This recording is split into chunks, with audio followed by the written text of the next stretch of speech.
పేరు నమస్కారాలు.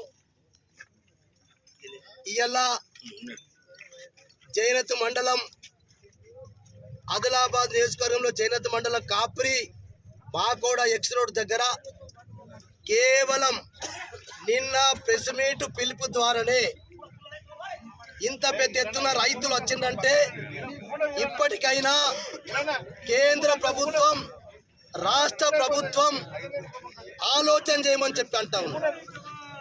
ఇది నిజమైనటువంటి సమస్య. ఇలా రైతులలో ఆందోళన పరుస్తూ ఉన్నది. ఇటు కేంద్రం రాష్ట్రం కొనాలని కేంద్రం కొనాలని చెప్పి సోయాబీన్ పత్తి పంటల పైన దాదాపు ఒక నెల రోజుల నుంచి బీఆర్ఎస్ పార్టీ పక్షాన ధర్నాలు జరిగినాయి. రైతు సంఘాలు అఖిల పక్షం ద్వారా జరిగినాయి. ప్రజా సంఘాలు కూడా చేస్తూ ఉన్నాయి.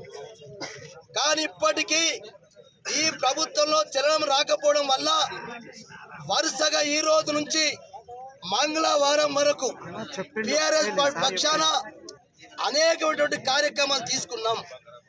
దయచేసి ఇప్పటికైనా ఎమ్మెల్యే గారు, ఎంపీ గారు, మీరు కూడా రేవంత్ రెడ్డి గారు ముఖ్యమంత్రి గారు వచ్చినప్పుడు ఎమ్మెల్యే గారే స్వయంగా రంగు మారిన సోయాబీన్ కొనుమని చెప్పి డిమాండ్ చేసినాం. చాలా సంతోషం.